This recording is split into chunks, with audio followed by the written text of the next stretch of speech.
দুপুর গড়িয়ে বিকেল হতে না হতেই পুলিশ র্যাফ সরবেরিয়ায় এবং পুলিশ আধিকারিকরা সেখানে পৌঁছে যান এবং সেখানে পৌঁছে বসিরহাটের এসপি বসিরহাটের পুলিশ সুপার জবি থমাস জানালেন পুলিশকে না জানিয়ে ইডি তল্লাশিতে যায়। পুলিশ দেরিতে খবর পায়, খবর পেতেই ঘটনাস্থলে গিয়ে উদ্ধার করে আক্রান্তদের।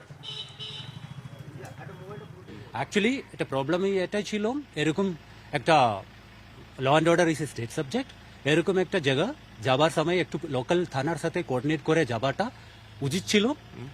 এই ইনফরমেশনটা আমরা যা পেয়েছিলাম একটু লেট করে পেয়েছিলাম, ওই জন্যে আমরা ওখানে যেতে যেতে একটু দেরি হয়েছিল। পুলিশের সামনে ঘটনা হওয়া নাই, যতগুলো ওখানে ইনসিডেন্ট হয়েছিল পুলিশ যাবার আগে ওখানে হয়েছে।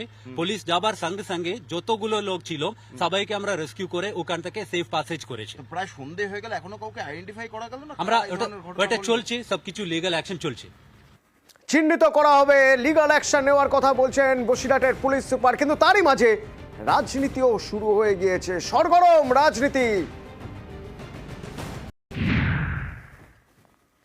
সন্দেশখালীর ঘটনায় রোহিঙ্গাদের হাত রয়েছে বলছেন সুকান্ত মজুমদার। দাবি করছেন তিনি, পাল্টা কুণাল ঘোষ বলছেন যদি তাই হয়ে থাকে তাহলে তার দায় নিতে হবে বিএসএফকে, দায় নিতে হবে স্বরাষ্ট্র মন্ত্রককে। 2 বছর হয়ে গেল অমিত শাহজি এসেছিলেন 70খানা চকির জন্য বিএসএফ এর ল্যান্ড চেয়েছিলেন মমতা বন্দ্যোপাধ্যায়ের কাছে। মমতা বন্দ্যোপাধ্যায় অমিত শাহকে হোদল কুতকুত বলার পরেও দেশের স্বার্থে অমিত শাহজি গেছিলেন নবান্নে। 2 বছর হয়ে গেল মমতা বন্দ্যোপাধ্যায় একটিও জমি দেয়নি। সীমান্তের বহু এলাকা তার কাটাবিহীন ল্যান্ড ডিসপিউটের জন্য, ল্যান্ড না দেওয়ার জন্য। যদি একটি রাজ্যের মুখ্যমন্ত্রী চায় যে অনুপ্রবেশ হোক, রোহিঙ্গা ঢুকুক এবং তার ভোট ব্যাংক তৈরি হোক, তো আপনি কিভাবে আটকাবেন? বিএসএফ কেন, কোনো এসএফই আটকাতে পারে না। কিছু হতে না হতেই বলে দিল অনুপ্রবেশকারী রোহিঙ্গারা হামলা করেছে। ভাই, অনুপ্রবেশ আর রোহিঙ্গা হলে তাহলে তোমার অমিত শাহের বিএসএফ কি করছিল বর্ডারে?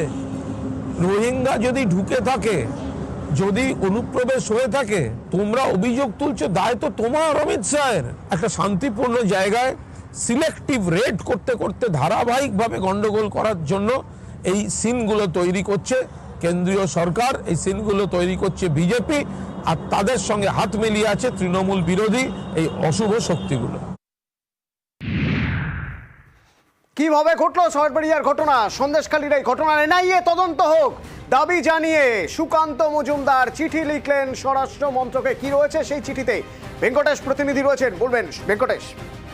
দেখো, সন্দেশখালী ঘটনায় এনআইএ তদন্তের দাবি করলেন বিজেপি রাজ্য সভাপতি সুকান্ত মজুমদার এবং তিনি এই মর্মে কেন্দ্রীয় স্বরাষ্ট্রমন্ত্রী অমিত শাহকে চিঠিও লিখলেন। মূলত ঘটনাক্রম যেভাবে দাঁড়িয়েছে সেই জায়গায় দাঁড়িয়ে এই ঘটনার উপযুক্ত তদন্ত করতে পারে এনআইএ, এমনটাই মনে করছেন সুকান্ত মজুমদার এবং সেই কারণেই স্বরাষ্ট্রমন্ত্রীর কাছে যাতে এই ঘটনার তদন্তভার এনআইএকে দেওয়া হয় সেই আবেদন জানালেন সুকান্ত মজুমদার। পাশাপাশি সন্দেশখালী সেখানে যাতে আগামী দিনেও তদন্ত প্রক্রিয়ায় কোনো বাধাপ্রাপ্ত না হয়, কোন রকম ভিটি আধিকারিকরা সেখানে যাতে সুরক্ষিত থাকেন, সেই মর্মে অবিলম্বে সন্দেশখালীতে সেখানে কেন্দ্রীয় আধা সামরিক বাহিনী মোতায়েন করা হোক সেই আবেদনও করা হয়েছে অমিত শাহকে সুকান্ত মজুমদারের তরফে লেখা চিঠিতে। অর্থাৎ একদিকে যখন বিজেপির রাজ্য সভাপতি সুকান্ত মজুমদার, বিরোধী দলনেতা শুভেন্দু অধিকারী তারা এনআইএ তদন্ত দাবি করছেন, অন্যদিকে অমিত শাহকে যে চিঠি লিখলেন বিজেপির রাজ্য সভাপতি সুকান্ত মজুমদার, সেখানে অবিলম্বে এলাকায় শান্তি শৃঙ্খলা বজায় রাখা এবং আগামী দিনে আদালতের নির্দেশে যে তদন্ত চলছে সেই তদন্ত প্রক্রিয়া যাতে কোনো রকম ব্যাঘাত না ঘটে সেই কারণে অবিলম্বে সন্দেশখালীতে আধা সামরিক মোতায়েন করা হোক সেই দাবিও জানালেন সুকান্ত মজুমদার। ধন্যবাদ ভেঙ্কটেশ্বর। এবং যখন বিজেপি রাজ্য সভাপতি এনআইএ তদন্ত জানিয়ে স্বরাষ্ট্র মন্ত্রকে চিঠি লিখছেন, তখন তৃণমূল কিভাবে দেখছে তা? অমিত শাহ, নরেন্দ্র মোদী আমাদের দেখাবেন না, এসব আমরা তোয়াক্কা করি না, আমরা ভয়ও পাই না। যাদের ফোন করছেন তারা এসে ডেলি প্যাসেঞ্জারি করার পর আপনাদের বান্ডিল করে হারিয়েছি। অমিত শাহকে বলুন আগে মণিপুর ঠিক করতে। অমিত শাহকে বলুন দেশের অন্যান্য রাজ্যের বেশ কিছু জায়গায় যে ধরনের আপত্তিকর ঘটনা হচ্ছে সেগুলো আগে থামাতে, তারপর এসব ভাবতে পরে আসবেন। বিচারপতি অভিজিৎ গঙ্গোপাধ্যায় সন্দেশখালীর ঘটনায় ক্ষুব্ধ। তদন্তকারীদের উপর যদি হামলা হয় তাহলে তদন্ত হবে কিভাবে? তদন্তকারীরা মার খেলে তদন্ত কিভাবে হবে প্রশ্ন করছেন তিনি।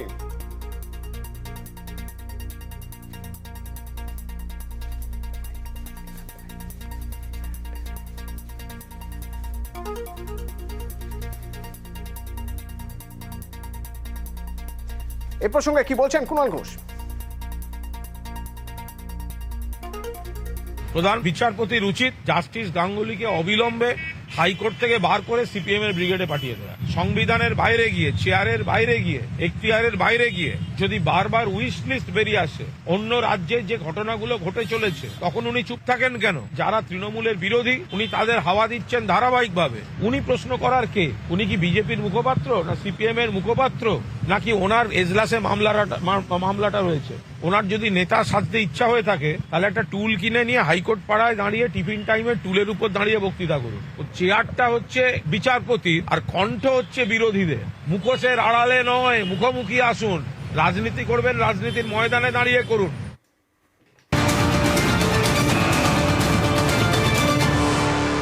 এবং এই মুহূর্তে ব্রেকিং নিউজ আপনাদের জানাই, ঘটনায় 5 জনকে আটক করে মিনাখা থানায় নিয়ে যাওয়া হলো।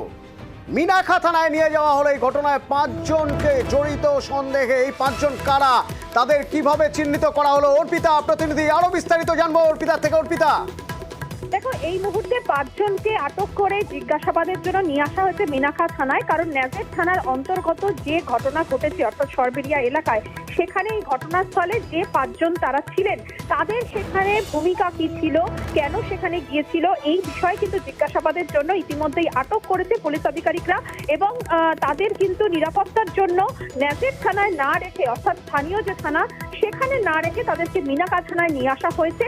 তারা যেটা বলছে যে সেই সময় তারা বাজার করতে গেছিল এবং এক একজন এক এক রকম অজুহাত দিচ্ছে, কিন্তু পুলিশের দাবি ঘটনাস্থলে তারা ছিল এবং সেই কারণে তাদের যে ভূমিকা সেটা খতিয়ে দেখা হচ্ছে। এবং এই 5 জনকে ইতিমধ্যেই আটক করে মিনাখা থানায় নিয়ে আসা হলো। সেই ছবি তুমি দেখতে পাচ্ছ।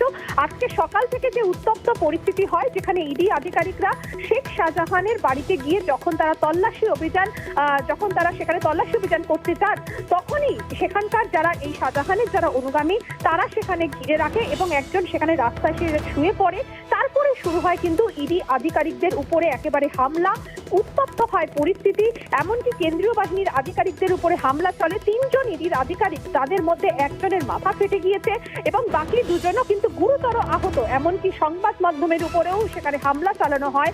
একাধিক ইডির গাড়িতে ভাঙচুর চালানো হয়। আর এখান থেকেই যে স্থানীয় থানা অর্থাৎ যে ন্যাজের থানা, তারা 5 জনকে তারা সেখান থেকে চিহ্নিত করে বিভিন্ন যে ফুটেজ, সেই ফুটেজ থেকে কিন্তু চিহ্নিত করে 5 জনকে জিজ্ঞাসাবাদ করে সেখানে জিজ্ঞাসাবাদের জন্য এখানে মিনাখা থানায় তাদেরকে আটক করে নিয়ে আসা হয়েছে। কারণ তাদের জিজ্ঞাসাবাদ করে জানার চেষ্টা করা হচ্ছে যে ঘটনাস্থলে তারা কি করছিল, তাদের কি ভূমিকা ছিল, এই ঘটনার নেপথ্যে কাদের হাত রয়েছে, সেই বিষয়ে নিশ্চিত হওয়ার জন্য আগেই রাজ্য পুলিশের গোয়েন্দা দপ্তর থেকে সরাসরি কিন্তু এই ঘটনায় কি ঘটেছিল, পর্যায়ক্রমে কাদের কি ভূমিকা ছিল, সেই বিষয়ে তথ্য চাওয়া হয়েছিল। এবার রাজ্য পুলিশের যারা আধিকারিক যারা রয়েছে, যারা জেলা পুলিশ যারা রয়েছে, সেখানে এই ন্যাজের থানা এই 5 জনকে আটক করলো এবং আটক করে মিনাখা থানায় নিয়ে আসা হয়েছে। তাদের 5 জনের কি ভূমিকা রয়েছে, ঘটনাস্থলে তারা কি করছিলেন, সেই বিষয়ে বিস্তারিত এই জায়গাটাই অর্পিতা একটু জানতে চাইবো। এই যে 5 জনকে আটক করা হয়েছে, এই 5 জন ঘটনায় জড়িত মনে করছে পুলিশ, নাকি এই 5 জনকে আটক করা হয়েছে এই কারণে যে তারা ঘটনাস্থলে ছিলেন, তারা বলতে পারবেন কি হয়েছিল? দেখো, পুলিশের যেটা প্রাথমিক অনুমান, তারা যেটা বলছেন যে ঘটনাস্থলে একটা কিন্তু বিশাল বড় একটা মব ছিল এবং সেই মবের মধ্যে কয়েকজনকে চিহ্নিত করা গিয়েছে। তাদের মধ্যে এই 5 জনকে সন্দেহজনকভাবে তাদেরকে কিন্তু আটক করা হয়েছে। কারণ এই সন্দেহভাজনরা তারাই এই ঘটনার সঙ্গে সরাসরি যোগাযোগ ছিল কিনা বা তাদের সেখানে কি ভূমিকা ছিল সেটা জানা অত্যন্ত প্রয়োজনীয়। সেই কারণে তাদের বয়ান রেকর্ড করা হবে। তার আগে এই 5 জন সেখানে কি করছিল সেই কারণে কিন্তু পুলিশ আধিকারিকরা তাদেরকে নিয়ে এসেছে। অর্থাৎ এই ঘটনার সঙ্গে তাদের যোগও থাকতে পারে অথবা এই ঘটনায় তাদের ইন্ধন থাকতে পারে। এই দুটো কারণেই মূলত তাদেরকে আটক করা হয়েছে। 5 জনকে ইতিমধ্যেই নিয়ে আসা হয়েছে মিনাখা থানায় এবং মিনাখা থানায় তাদের রাখা হয়েছে। সেখানে তাদেরকে জিজ্ঞাসাবাদ করা হবে এবং শুধু তাই নয়, এই 5 জন ছাড়াও সেখানে প্রায় যেটা জানা যাচ্ছে যে বহু সেখানে কিন্তু অনুগামী ছিল যারা আজকে এই হামলা চালায়। এবং ইতিমধ্যেই তুমি জানো যে ইডির তরফ থেকে দিল্লির ইডি অফিসে যেরকম ভাবে রিপোর্ট চাওয়া হয়েছে যে ঠিক কি ঘটনা ঘটেছে, একইভাবে রাজ্য পুলিশের গোয়েন্দা দপ্তর থেকেও কিন্তু তারা জেলা পুলিশের কাছ থেকে তারা বিস্তারিত বর্ণনা তারা চেয়েছেন যে ঠিক কি ঘটনা ঘটেছিল, যেখানে কিনা রাজ্যের এই আইন শৃঙ্খলার এত বড় অবনতি আজকে একেবারে চোখের সামনে ভেসে উঠলো। তার কারণ কেন্দ্রীয় এবং এই শেখ শাহজাহান যার বাড়িতে যার বাড়িতে আজ তল্লাশি করতে গিয়ে এত বড় ঘটনা ঘটে গেল, তার প্রচুর অনুগামী, তারা সবাই ভিড় করে চলে এলেন, মারধর করলেন, 3 জনের মাথা ফেটেছে, ইডি আধিকারিকদের তল্লাশি করতে গিয়ে মাথা ফাটলো তাদের, সংবাদ মাধ্যমের উপর হামলা হলো।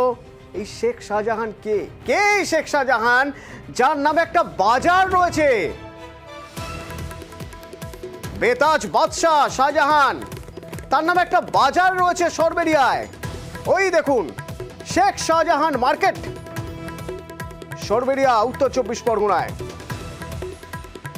2011 সালে এই শেখ শাহজাহান মার্কেট তৈরি হয় প্রায় 5.5 বিঘা জমিতে। কত বড় মার্কেট, কত দোকান সেখানে। কল্যাণ প্রতিনিধি রয়েছেন আমার সঙ্গে। কল্যাণ, একেবারে এতক্ষণ জানিয়ে শাহজাহান কিন্তু অলিখিত ভাবে এই যে এলাকায়, এই এলাকার বাদশা বলা চলে।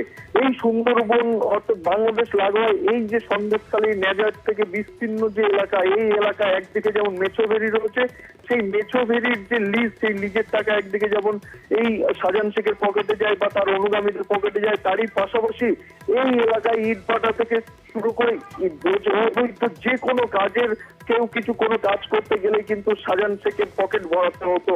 একদিকে যেমন এমনই অভিযোগ, তারই পাশাপাশি কিন্তু এই শাহজাহান শেখের একটা স্বাভাবিকভাবেই প্রশ্ন উঠে আসছে এই শাহজাহান শেখকে 2011 সালের আগে পর্যন্ত কিন্তু এই শাহজাহান শেখের সেইভাবে প্রভাব প্রতিপত্তি না থাকলেও 2011 সালে যখন পালা বদল হয়, তারপর 2016 সালে জ্যোতিপ্রিয় মল্লিকের হাত ধরে কিন্তু এই শাহজাহান শেখের উত্থান।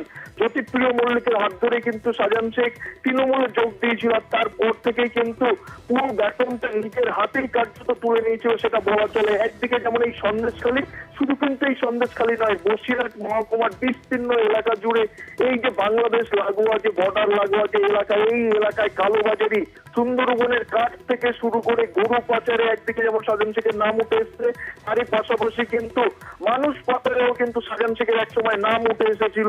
সেই ঘটনার পর থেকে যখন তৃণমূলে যোগ দেয় শাহজাহান শেখ, তারপরে তার কিন্তু স্বচ্ছ ভাবমূর্তি তৈরির চেষ্টা করে। 2018 সালে এই এলাকায় যখন পঞ্চায়েত ভোট হয়, সেই পঞ্চায়েত ভোটের সময় কিন্তু শাহজাহান শেখের বাহিনী ব্যাপকভাবে কাজ চালিয়েছে উত্তর 24 পরগনা এলাকা জুড়ে। রাত হলেই বৈদ্যুতিক লাইট অন্ধকার করে দিয়ে শাহজাহান শেখের বাহিনী তারা কিন্তু বাড়িতে বাড়িতে গিয়ে বিরোধীদেরকে মারধর, বিরোধীদের বাড়ি ভাঙচুর, এরই পাশাপাশি দলীয় কার্যালয় ভাঙচুর, বিরোধীদের মারধরের একাধিক কিন্তু তার বিরুদ্ধে অভিযোগ উঠেছিল। এরই পাশাপাশি 2019 সালের একটা ঘটনা সারা রাজ্য জুড়ে তোলপাড় হয়ে গিয়েছিল। এই শাহজাহান শেখের বাহিনীর বিরুদ্ধেই কিন্তু অভিযোগ এলাকার 2 বিজেপি নেতা এবং এই বেতাজ বাদশাহ শেখ শাহজাহান তৃণমূল নেতা, তার বক্তব্য শোনাবো আপনাদের। শুনুন কি বলছেন। 24-এর নির্বাচনে আমরাও তাদের এই বদলায় বদল চাই, আনায় এবার বদলাই হবে, উৎখাত করবো তাদেরকে। তোমরা যে রাজনীতি করতে চাইছো আমরাও চাই, এসো। তোমরা চাইছো লড়াই বাড়াতে, তোমরা চাইছো রক্ত ঝরাতে, আমরাও রক্তমাংসের শরীর, আমরা পিছিয়ে থাকবো না, এর জবাব তোমরা পাবেই পাবে। স্থানীয় পঞ্চায়েত প্রধান জিয়াউদ্দিন মোল্লা এই শাহজাহান সম্পর্কে কি বলছেন শুনুন। উনি একজন জননেতা, সন্দেশখালীর ভূমিপুত্র। ওনার ভালো, এত ব্যবহার ভালো যে মানুষ ওনার ভালোবাসায় আপ্লুত। সে মানুষের সুখ দুঃখের পাশে থাকে, কখন কোন বিপদ হয় সে ছুটে যায়। তাকে নোটিশ না দিয়ে কেন আসতে বারবার এরকম ভাবে হেনস্থা করলো?